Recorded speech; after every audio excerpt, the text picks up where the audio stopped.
Oke, dalam pembelajaran kita sekarang yaitu strategi POC menguasai Nusantara.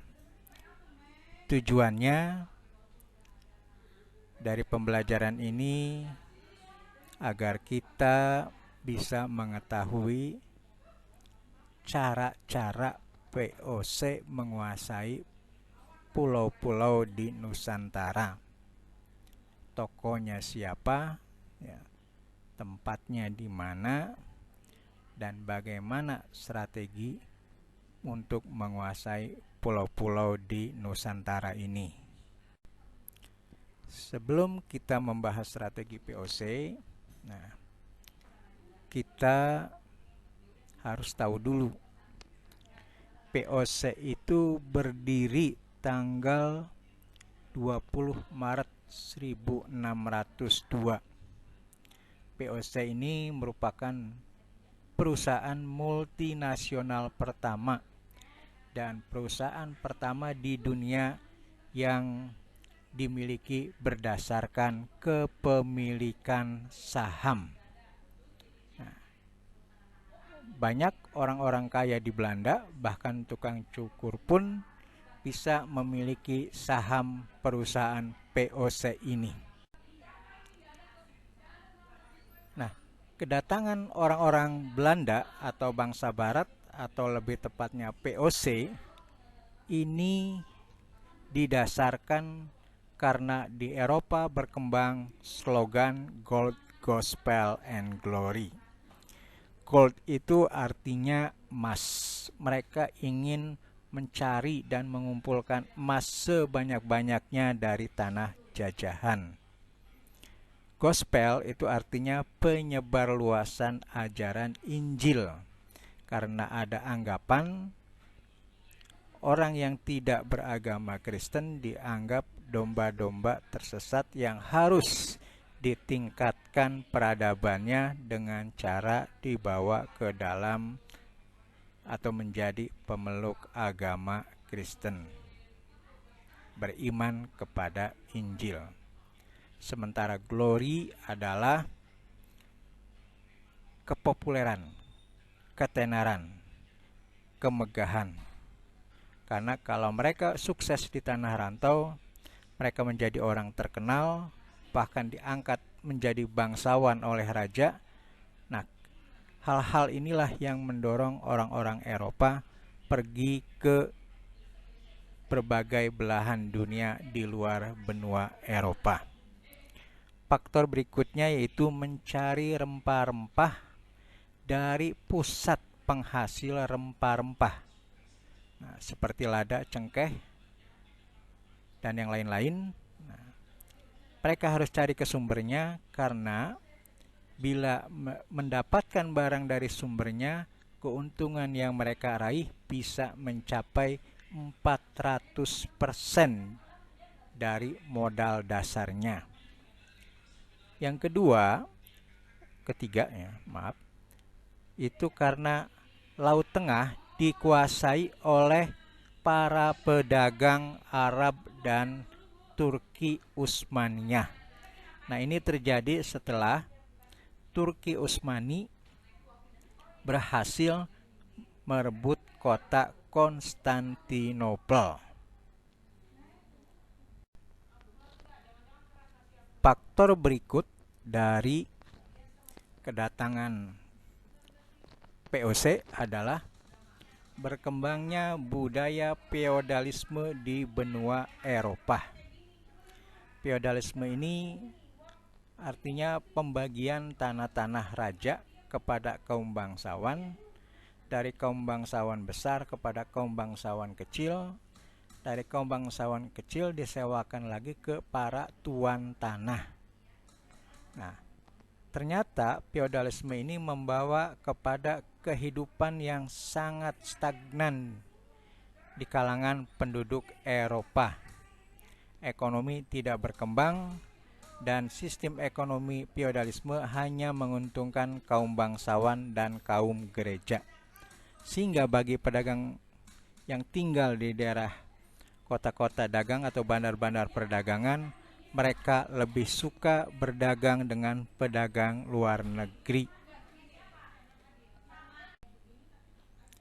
Nah, faktor lain yang sangat mendukung kedatangan bangsa Barat, khususnya bangsa Belanda ke Indonesia, adalah penemuan kompas.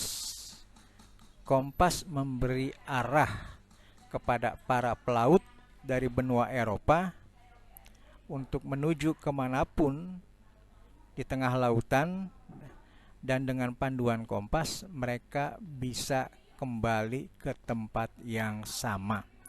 Jadi teknologi kompas ini membantu sistem navigasi kapal-kapal mereka. Strategi POC menguasai pulau-pulau di Nusantara. Sekarang kita bahas dulu pengertian strategi. Strategi menurut Hamel dan Prahalad merupakan tindakan yang bersifat inkremental atau senantiasa meningkat dan terus-menerus, dan dilakukan berdasarkan sudut pandang tentang apa yang diharapkan pelanggan di masa depan. Sementara menurut Chandler, strategi merupakan alat untuk mencapai tujuan perusahaan dalam kaitannya dengan tujuan jangka panjang, program tindak lanjut, serta prioritas alokasi sumber daya. Jadi, untuk menguasai pulau-pulau di Nusantara, POC menggunakan strategi. Nah, POC ini didirikan sebagai perusahaan patungan para pedagang besar di negeri Belanda. Tujuannya agar tidak terjadi persaingan di antara para pedagang Belanda. Tidak ada banting harga di antara mereka, agar mereka saling bantu dan agar bisa bersaing dengan para pedagang Inggris, Prancis, Spanyol maupun Portugis. POC dipimpin oleh Jan Pieter Koen. Nah, ia meminta hak istimewa kepada Raja Belanda untuk menjalankan fungsinya di tanah jajahan, yaitu hak menyatakan perang, hak membuat perjanjian dengan raja-raja pribumi, hak membuat mata uang sendiri, hak memiliki pengadilan sendiri, dan hak untuk memiliki tentara. Nah, hak istimewa ini membuat Belanda seperti sebuah negara. Strategi POC untuk mencari keuntungan yaitu: 1. Memecah belah penguasa dan rakyat di kerajaan-kerajaan lokal Nusantara. Kemudian, POC berpihak kepada salah satu kekuatan politik dan membantunya, sehingga POC memiliki teman dalam mengurangi musuh-musuhnya. Yang ketiga, meminta kompensasi wilayah dan perdagangan serta benteng di wilayah kekuasaan kerajaan-kerajaan lokal di Nusantara. Kemudian, membentuk kolonisasi dengan mendatangkan penduduk dari negeri Belanda.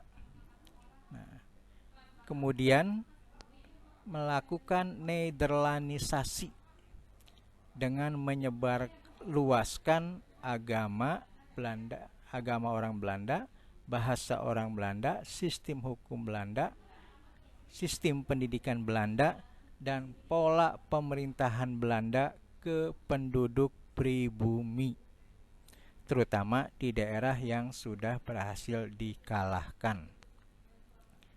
Kemudian memaksakan sistem monopoli perdagangan ke penduduk pribumi, yaitu penduduk pribumi harus berdagang dengan harga beli dan harga jual yang sudah ditentukan oleh Belanda dan melarang orang pribumi berdagang dengan suku-suku lain atau dengan bangsa-bangsa lain.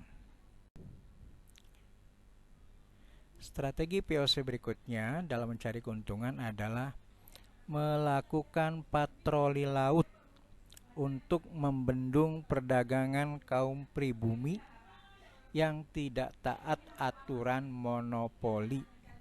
Misalnya orang Maluku berdagang keluar Kepulauan Maluku dan berdagang di Makassar, itu dilarang. Kalau mereka ditemukan oleh patroli laut Belanda, rempah-rempahnya diambil, para pelautnya ditembak mati, dan perahunya ditenggelamkan.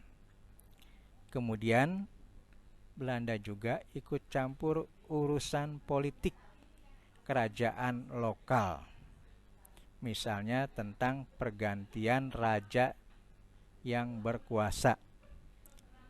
Belanda ikut menentukan siapa yang seharusnya jadi raja dan akan mencopot raja yang dianggap tidak pro Belanda. Nah, kemudian Belanda juga membentuk birokrasi kolonial di tanah-tanah jajahan. Di zaman Gubernur Jenderal Cornelis Spelman, POC mengalami kebangkrutan. Hal ini disebabkan satu, karena korupsi di semua jajaran pegawai POC. Mereka korupsi karena memang kurangnya pengawasan dari kantor POC pusat. Nah, karena mereka dijauhkan oleh jarak atau pulau-pulau yang berbeda.